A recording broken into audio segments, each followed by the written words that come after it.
Welcome back to the Deep End. You are listening to a very special, and I think a supersized edition of the Deep Dive. Usually we take a whole range of sources, articles, papers, opinion pieces, and, we mix them all up into a knowledge smoothie. Right. But today we are doing something a little different. We are getting our hands dirty. Literally. Literally. We are indeed. It's good to be here for this one. This is a fundamental topic. It really is.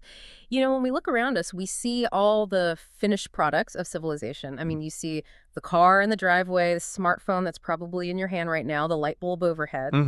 But we so rarely stop and think about the raw, gritty engine that makes all of that possible. We're talking about the stuff that is quite literally beneath our feet. That's right. I mean, from the graphite in a humble pencil all the way to the black gold that keeps the entire global economy from just grinding to a complete halt. Today, we are digging into rocks, minerals, and power resources. It sounds so basic on the surface, doesn't it? Just rocks. Right. But you're absolutely right. It is the hidden engine. Without these specific materials, there is no economy, there's no technology, and frankly, there is no modern civilization. It's the bedrock of all development. The bedrock. I see what you did there. I couldn't resist. Precisely. Now, before we strike gold, and I'll stop with the puns there, I have some really critical housekeeping, specifically for a very important segment of our audience. This deep dive is a specific full summary designed for the UPSC focus, and it's brought to you by the Simplified UPSC by PPP YouTube channel. That's right. And for those of you tuning in who are, really serious about your civil services preparation, we have a humble request. If you find value in this deep dive, if it helps you connect the dots between, say, geography and the economy, please go and subscribe to the Simplified UPSC by PPP YouTube channel. It makes a huge difference. It really does. It boosts our ability to retain this knowledge within the community, and frankly, it just helps get this educational content out to more people who really need it. Absolutely. And look, creating these deep dives, it takes significant resources. So if you are capable, please consider supporting us on Patreon. It's what allows us to keep the lights on and, well, keep bringing this super useful content to you. And on that note, a huge shout out and a massive thank you to all of our current supporters. Yes. You are the ones who make this possible. We really couldn't do it without you. You are, to stick with the theme, the fuel to our engine. Perfectly said. And one last bit of business engagement really matters. Please like the video version of this deep dive and share your valuable comments. We actually read them, and it helps the algorithm find other learners just like you. Now, regarding resources, we know you need notes. We know you need practice. So free notes with practice PYQs, that's previous year questions, are available right now on the public Telegram channel. But for those who want to, really streamline their study process, there is the private Telegram library. This gives you access to all the videos in this series at once, plus all the organized premium notes. And we are talking detailed breakdowns, extra PYQs, and model mains answers, which are, they're absolute gold dust for the exam. Just DM on the Telegram public channel to join that. Okay, business aside, let's get to the mission. Today, we are doing a comprehensive breakdown of NCERT Class 8 Geography, Chapter 3, Mineral and Power Resources. Right. Now, expert, I can hear a few listeners hesitating. They're thinking, Class 8, I'm preparing for the civil services. Isn't this a bit elementary? And that is such a dangerous assumption to make. I hear it all the time. Yes, this is a Class 8 text, but the concepts in here are the foundation, the bedrock, if you'll pardon one more pun, for answering high-level civil services questions. It's that simple. So you can't skip the basics. You just can't. If you don't understand the fundamental distribution of minerals, if you don't grasp the geography of energy security right here, you simply cannot answer the complex questions on international relations or economic geography that will come up in the mains. This is where your argument starts. You cannot build a skyscraper without a foundation. So let's build that foundation. Section 1, the building blocks. I think this is a good place to start because the average person, myself included sometimes, uses the words rock and mineral almost interchangeably. If I go into my garden and pick up a stone, is it a rock or is it a mineral? That's the perfect question. And it's almost certainly a rock. But, and this is the key, that rock contains minerals.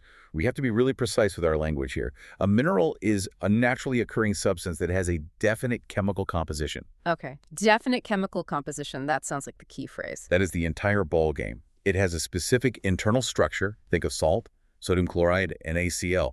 It's always NaCl. That's a mineral. Quartz is always silicon dioxide, SiO2. A rock, on the other hand, is an aggregate. It's a mixture A mixture of what? of one or more minerals. But, and this is the critical distinction for any exam, a rock does not have a definite chemical composition of its mineral constituents. It's a jumble. Okay, an analogy might help here. Think of a chocolate chip cookie. The cookie itself is the rock. The chocolate chips, the sugar crystals, the little bits of flour, those are the minerals, each with their own composition. The cookie is just the aggregate vehicle that holds them all together. That's a fantastic visual. So the rock is the vessel, the cookie, and the minerals are the valuable passengers, the chocolate chips. In a way, yes. And when we start talking about the economics of mining, we bring in another term, ores. An ore is specifically a rock from which minerals are mined for profit. Just because a rock has a mineral in it doesn't make it an ore. So it's about concentration. Exactly. It's all about concentration. Now, to give you a sense of scale and how rare these concentrations are, geologists have identified over 2,800 different types of minerals. Over 2,800. That's way more than I would have guessed. It's a huge number. But out of all of those, only about 100 are considered ore minerals. Only 100. Only 100. Those are the only ones that are concentrated enough in the rock to be worth the massive, massive expense of digging them out of the ground. So scarcity, in an economic sense, is defined by that concentration, not just by the mere existence of the mineral. Precisely. You might have gold everywhere in trace amounts, but you can only mine it where it's concentrated in an ore. Now, how do we organize all these minerals? As you know, geographers, we love a good classification system. I was just about to ask, how do we break this down? We generally split them to two main camps. You have your metallic minerals and your non-metallic minerals. Okay, let's start with metallics. Sounds straightforward enough. It is. Metallic minerals contain metal in its raw form. Metals are, hard substances. They conduct heat and electricity, and they have that characteristic luster or shine. But even within this metallic family, we have another subdivision. Of course we do. We have the ferrous and the non-ferrous. Ferrous. Okay, that comes from ferrum, which is the Latin for iron, right? You've got it, Cool. precisely. Ferrous minerals are the ones that contain iron. So we were talking about iron ore, obviously, but also things like manganese and chromites. These are the heavyweights. They are the backbone of the entire industrial sector. You simply cannot build bridges or ships or skyscrapers without ferrous minerals. So they're the foundation of heavy industry. What about the non-ferrous then? Well, as the name suggests, they do not contain iron, but they do contain some other metal. This is where you find your gold, silver, copper, lead. The more valuable stuff in some cases. Often, yes. They are still metallic, they shine, they conduct electricity, but they lack iron's magnetic properties and its specific strength characteristics. They're often used for other properties, like conductivity in case of copper, or, for aesthetics and value in the case of gold. Got it. Ferrous is iron-based, non-ferrous is other metals. That brings us to the other big category, non-metallic minerals. Right. And these simply do not contain metals. Examples would be things like limestone, mica, and gypsum. They have industrial uses, but they aren't metals. But here's a nuance, a little detail that often trips people up in exams. Oh, these are the important bits. They are. Mineral fuels, like coal and petroleum. Geologically speaking, they actually fall under the category of non-metallic minerals. That is counterintuitive. I think most people, including me, would put them in a totally separate energy bucket. And functionally, that's what they are. They are for energy. But if you're thinking like a geologist, they are non-metallic substances extracted from the earth, just like limestone. Yeah. They come from the ground, they have a chemical composition, but they aren't metals. It's a simple but crucial distinction. Okay, that's a great clarification. Now, speaking of extraction, let's talk about how we get this stuff out of the ground. I'm guessing it's not always as simple as digging a hole with a shovel. Not even close. The method depends entirely on where the mineral is sitting. How deep is it? It's always a cost-benefit calculation. So what are the main methods? The process of taking minerals from rocks buried under the Earth's surface is broadly called mining. But how you mine is the question. If the minerals are right near the surface, just lying there, we use a method called quarrying. Quarrying? Yes, you literally just dig them out. It's very surface level. Think of a big gravel pit or a place they get marble from. That's a quarry. Okay, that's the simplest method. What if it's a bit deeper? Well, if they're at a shallow depth, but still covered by a layer of soil and rock, we use open cast mining. Imagine you have to remove that entire surface layer, we call it the overburden, to expose the mineral bed below. I've seen pictures of these. They look like giant terraced amphitheaters dug into the ground. They are absolutely massive. They are. They can be enormous scars on the landscape, and that has its own environmental implications, of course. But sometimes the good stuff, the rich deposits, they are way, way down there. For that, you need shaft mining. And that sounds more complex. It is. You have to bore deep vertical shafts, like a massive elevator shaft, to reach the mineral deposits that lie at great depths. Then you dig horizontal tunnels out from that shaft. This is much more dangerous and significantly more expensive. You're sending humans and heavy machinery deep into the Earth's crust. And what about drilling? Is that just for oil and gas? Mostly, yes. For petroleum and natural gas, which occur far, far below the Earth's surface in liquid or gaseous form, you can't just dig a hole. You have to bore these very deep, very precise wells to extract them. That specific process is called drilling. It's like sticking a very long, very strong straw into a juice box that's buried a mile underground. Quarrying, open cast, shaft mining, and drilling. Okay, I think we've got the basics down. We know what they are, and we know how to get them. Now let's travel. Section 2 is what we call the map work. Global distribution. And for any UPSC aspirant listening, this is where you need to start visualizing your world map. This mental map is absolutely crucial. So let's do a virtual tour. But before we hit the individual continents, is there a general rule of thumb? Do certain types of rocks tend to hold certain types of minerals? It would make memorizing a lot easier. Oh, absolutely. That is the golden rule of geological distribution, and it saves you a lot of rote memorization. Generally speaking, metallic minerals, so remember iron, copper, gold, all that shiny stuff, are found in igneous and metamorphic rock formations. Igneous and metamorphic. These are rocks formed by intense heat and pressure. Think volcanoes, think deep crustal movement. You often find them in large, ancient plateaus, the old stable parts of the continents. Okay, so metallic minerals equals igneous and metamorphic rocks. Ancient hard rocks. Right.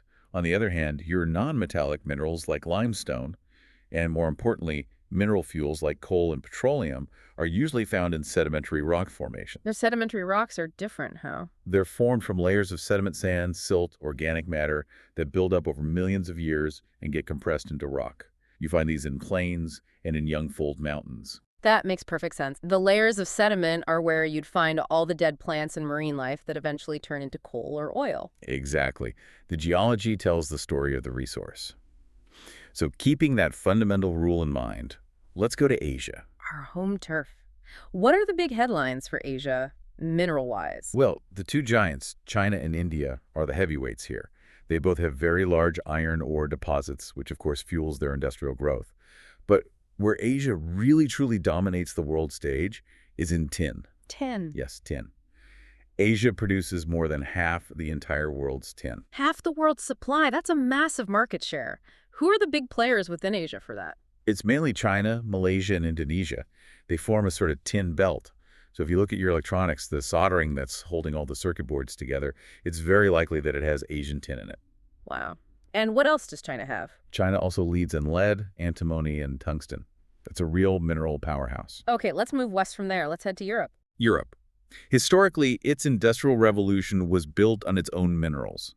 And it's still the leading producer of iron ore in the world. Really? Still #1 in iron ore. Yes. We see massive deposits in countries like Ukraine, Russia, Sweden, and France. And if you look specifically at Eastern Europe and the European part of Russia, that's where you find significant deposits of copper and nickel as well. This geology helps explain the heavy industrialization history of the entire continent. Okay, heading across the Atlantic now to North America. I know from a geological standpoint, it's incredibly diverse. It really is. And we can split North America into 3 distinct mineral zones based on that geology, which makes it easier to remember. Go on. First, you have the Canadian Shield region. It's in the north, centered around the Hudson Bay. This is ancient, stable, metamorphic, and igneous rock, just like our rule predicted. Here you find iron, nickel, gold, uranium, and copper. A bit of everything valuable. Then you have the Appalachian Mountains in the east. Correct. The Appalachians are world famous for their high-quality coal. This is the coal that essentially fueled the American Industrial Revolution. It powered the steel mills of places like Pittsburgh, Pennsylvania. And the third zone, the west. That's the Western Cordilleras. That's the big chain of mountain ranges that includes the Rockies. They have vast deposits of copper, lead, zinc, gold, and silver. So 3 very distinct zones with different mineral profiles. Okay, let's keep going south. South America. South America is an absolute mineral powerhouse. Let's start with Brazil. Brazil is the largest producer of high-grade iron ore in the world. High grade, that's an important distinction. Very important. It means you get more iron out for every ton of rock you process, which makes it more profitable. If you're building a skyscraper anywhere in the world, there's a very good chance the steel in it started as rock dug up in Brazil. And I know Chile and Peru are famous for something specific, too. Copper. They are the leading producers of copper in the world. The Andes Mountains are just full of it. Also, interestingly, South America has a huge role in tin, similar to Asia. So it's not just metals. No, not at all. We can't forget the fuels. There are very large deposits of oil in Venezuela, Argentina, Chile, Peru, and Colombia. That, of course, has massive geopolitical significance for the region. Let's move to Africa. We often hear this narrative about Africa being incredibly resource-rich, but still, in many places, economically developing. It's a classic developmental paradox. It's often called the resource curse, though the NCERT text focuses mainly on the geology. And geologically, Africa is unbelievably rich in mineral resources. It's the world's largest producer of diamonds, gold, and platinum. The really high-value luxury metals. Exactly, the things we associate with wealth. But you're right, extraction, infrastructure, and political stability are the challenges. There's also very significant oil found in Nigeria, Libya, and Angola. Okay, let's hop over to Australia, the land down under. Australia is the bauxite king, simple as that. It is the largest producer of bauxite in the world, and it's not even close. And bauxite is the ore for? Aluminum. So your soda cans, your aluminum foil, parts of the airplane you fly in Australia plays a gigantic role in that entire supply chain. And it's not just bauxite, right? I've heard of Australian gold rushes. Oh, yes. They have very famous gold mines, particularly in Western Australia. The text specifically mentions the towns of Kalgoorlie and Coolgardie. Those are names you should try to remember. Kalgoorlie and Coolgardie, they do stick in the mind. Finally, let's go to the coldest, most remote place on Earth, the frozen continent, Antarctica. Is there anything there besides ice? We call it the frozen treasury. The geology, what we can tell from surveys, suggests there is massive potential. There are predictions of significant coal deposits in the Transantarctic Mountains and iron near the Prince Charles Mountains. Commercially viable amounts? Potentially, yes. But we aren't mining there right now, are we? No. International treaties, like the Antarctic Treaty, protect the continent for scientific research and prohibit mineral extraction for now. But the resources are physically there, waiting under kilometers of ice. It's a strategic reserve for humanity, in a way. A very frozen strategic reserve. Okay, we've done the world tour. That's a great overview. But now, for our UPSC listeners, this is probably the most critical part. Section 3, India's mineral wealth. Let's zoom in on our domestic inventory. Absolutely. India is geologically very diverse, which is fantastic news for us from a resource perspective. Yeah. Let's run through the key minerals you need to know. First, the big one, iron. The backbone of industry. Exactly.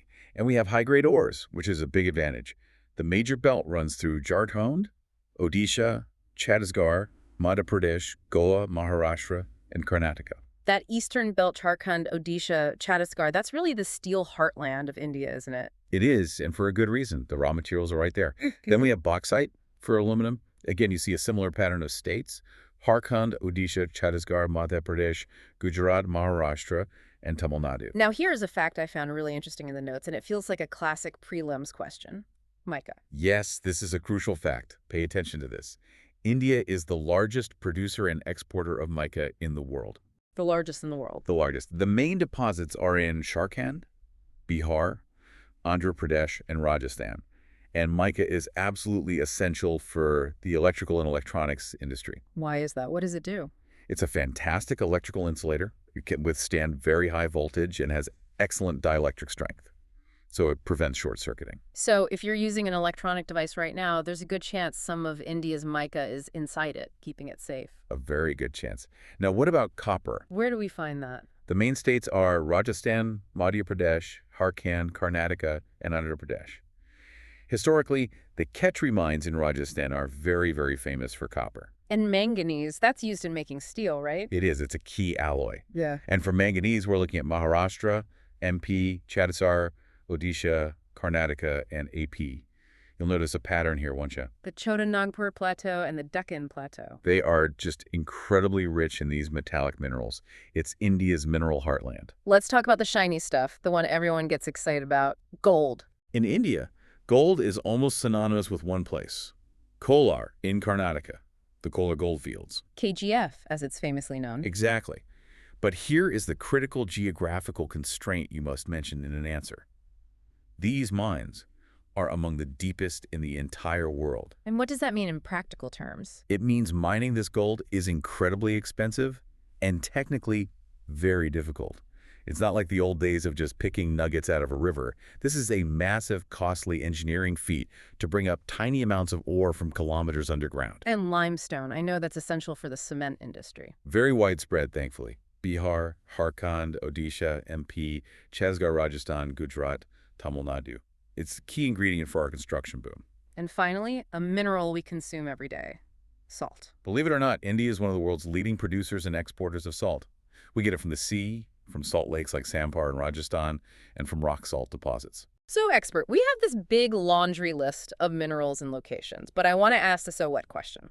Why does a future bureaucrat, an IAS officer, need to know that iron is in Odisha and coal is in Rakhinden? Because you have to connect it to industrial location theory. That's the application.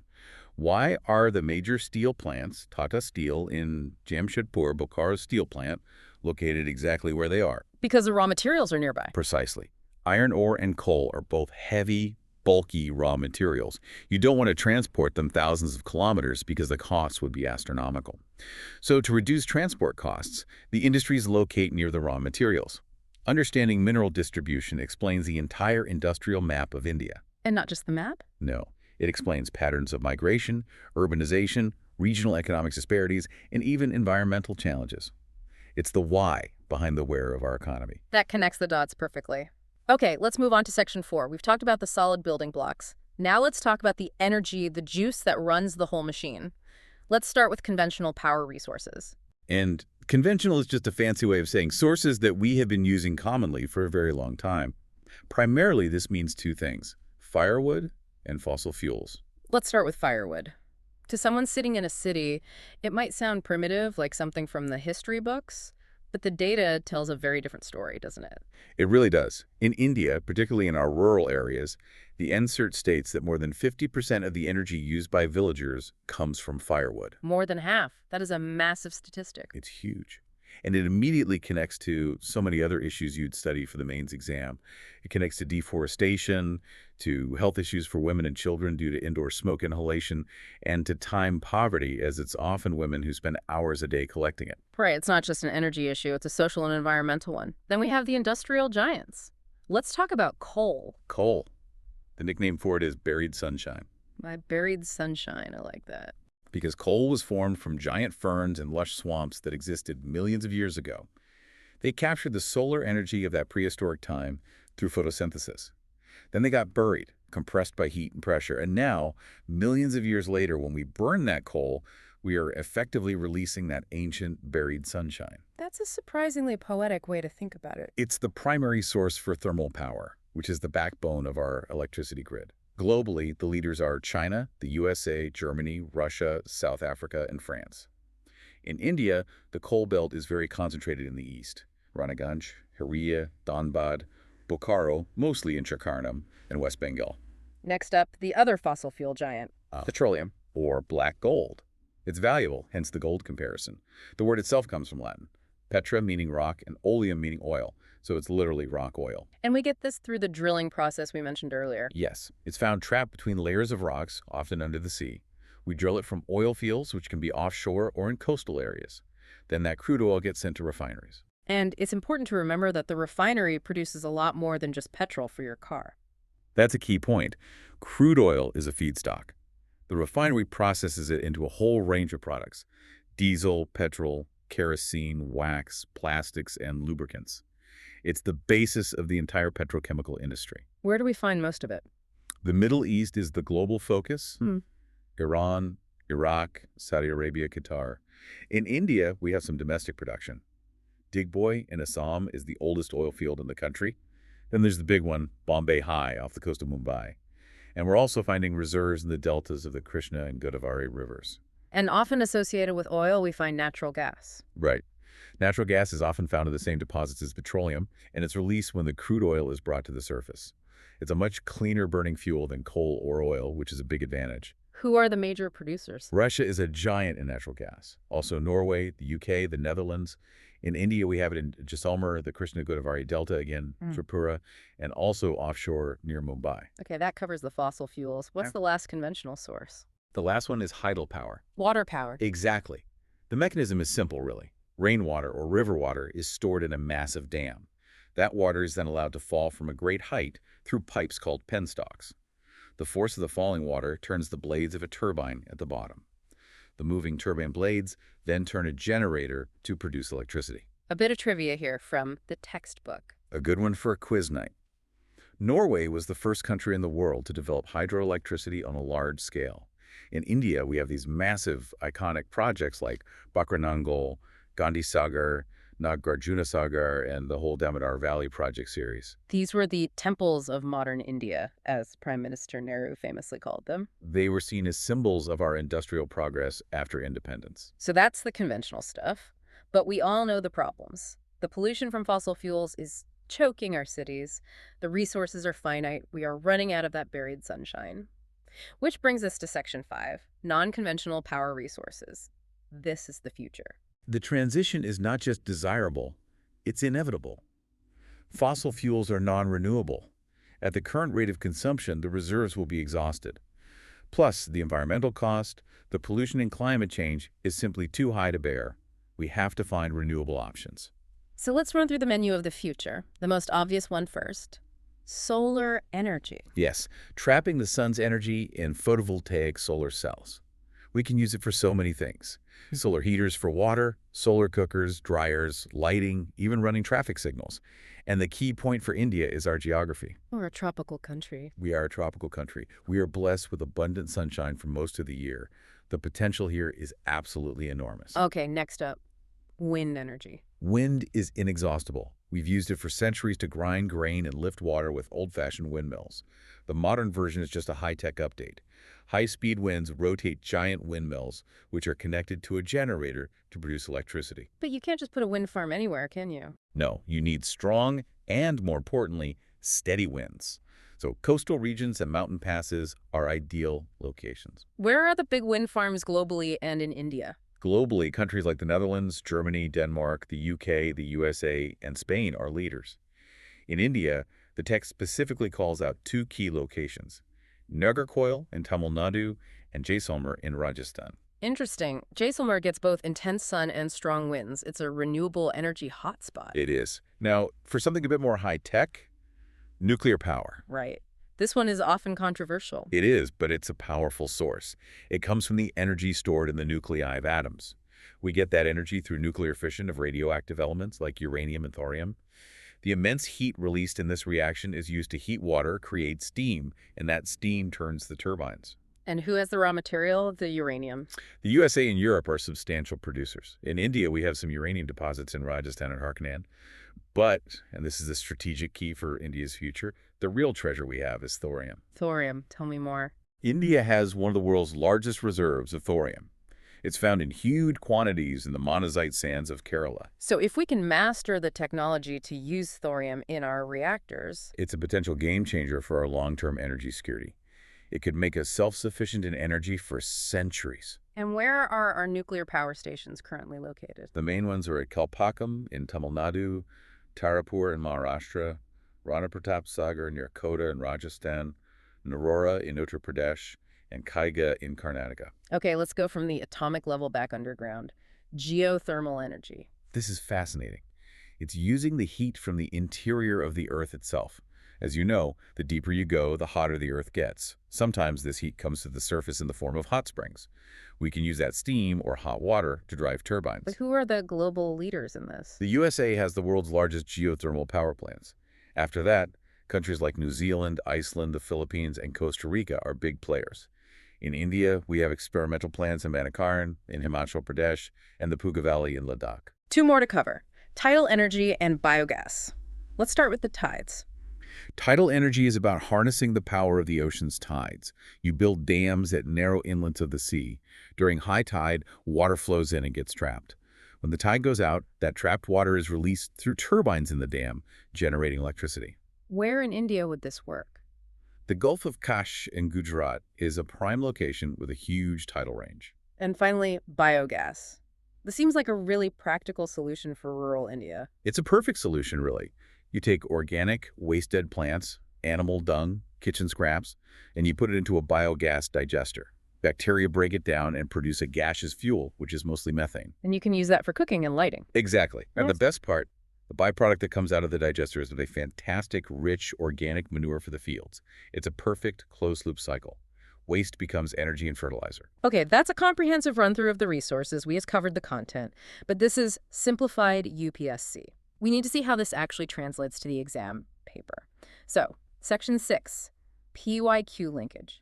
This is where the rubber really meets the road. Let's look at the Mains 2025 paper snippets that we have as a source. This is the practical application. Okay, question 6 from that Mains 2025 snippet asked, explain briefly the ecological and economic benefits of solar energy generation in India with suitable examples. This is a direct hit. It's a question straight from this chapter.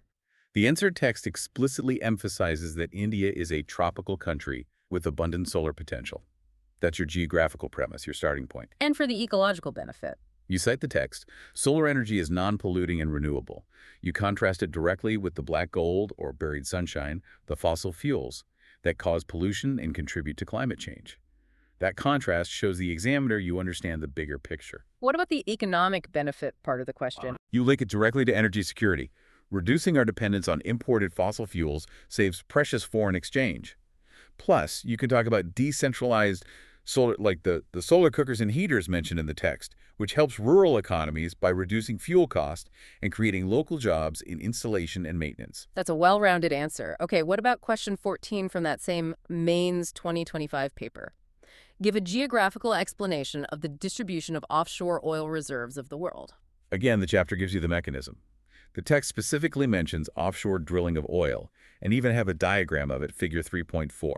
It explains that petroleum is found between layers of sedimentary rocks. Your geographical explanation, therefore, lies in how coastal sedimentary basins and continental shelves act as traps for organic matter over millions of years. And you need to give examples. Absolutely. The text lists Bombay High and the deltas of the Krishna and Godavari rivers as key Indian examples. You use those specific named locations to substantiate your general geographical explanation. That's what gets you the marks. Let's look at a broader, more thematic question. Question 19 touches on the conflict between environmental protection and the needs of the poor. How does this chapter help with that? This is where you use that firewood data point we discussed earlier. It's the key. The fact is that over 50% of villagers in India rely on firewood for their daily energy needs. So you can't just write an answer saying, we must ban cutting trees to protect the environment. Because that ignores the human dimension. Completely. A good answer would state that while environmental protection is crucial, you cannot implement it without providing a viable, affordable alternative to the poor who need energy for their basic survival, for cooking their food. This chapter provides the hard data, that 50% statistic, that proves why this conflict exists. You can't write a good, nuanced answer without that kind of grounded fact. That is a brilliant connection. It takes what looks like a dry statistic and turns it into the core of a powerful argument for a mains answer. That's the art of using NCERTs for UPSC, connected to the dots. Okay, finally, Section 7, Conservation. A sobering thought. We are digging all this stuff up, we're burning it. What happens when it's all gone? It's the critical question. Minerals are fundamentally non-renewable resources. The geological processes that create them take thousands, even millions, of years. The rate at which we are consuming them is exponentially higher than the rate of their formation. So the tank is emptying much faster than it's filling up. Infinitely faster. So we have no choice but to conserve. It's a necessity. What's the strategy for conservation? It's the standard 3 R's, but applied specifically to minerals. First, reduce. Reduce wastage in the mining process itself. A lot gets lost. And reduce our overall consumption. Second, recycle. Recycling metals, using scrap metal to make new products instead of mining fresh ore, saves a huge amount of energy and resources. And third, reuse. Finding new ways to use an object instead of throwing it away. Expert, before we wrap this up completely, I want to leave our listeners with a final provocative thought, something for them to chew on that builds on all this. I've been thinking about this energy transition we've discussed. We have these very evocative names for fossil fuels. We call coal buried sunshine and oil black gold. These names imply they are geological gifts. If your nation happens to be sitting on top of them, you are rich and powerful. The luck of the geological draw. Exactly. But as we move towards solar, wind, and even nuclear power, I wonder, are we shifting from a geology-based economy to a technology-based economy? What do you mean by that? Well, sunlight is democratic. It falls almost everywhere. Wind is in many places. So the winner in the new energy economy isn't just the country with the oil under the ground anymore. It's the country with the best technology, the most efficient solar panels, the most advanced wind turbines, the safest nuclear reactors. So it's a shift from who has the rock to who has the tech. Precisely. And my question for you to think about is, how does that change India's geopolitical standing? Does it level the playing field against the old energy giants? Or does it just create new dependencies and new inequalities based on who controls the technology? That is a fascinating thought, a fundamental shift in what constitutes a resource. It's something to keep in mind as we watch the world change. Well, let's wrap this deep dive up. We've gone from the incredible depths of the Kolar gold mines to the sun-drenched solar parks of Jaisalmer. We've looked at the hard rocks and the invisible energy that powers every single aspect of our lives. It's a big chapter, but as we've seen, it is an absolutely crucial one, the foundation for so much else. A huge thank you to everyone listening today. Once again, if this deep dive helped you connect those dots, please do us a favor and hit that subscribe button on the Simplified UPSC by PPP YouTube channel. It really does help us immensely. And please consider supporting us on Patreon if you can. It's what keeps the lights on and this content flowing. We really do appreciate it more than you know. And don't forget to join the public Telegram channel for all the free notes and the PYQs we mentioned today. And for all you serious aspirants out there, the private library is waiting for you with those premium notes and the all-important model mains answers. Just send a DM. Keep learning, keep questioning, and we will see you in the next deep dive. Goodbye, everyone. Take care.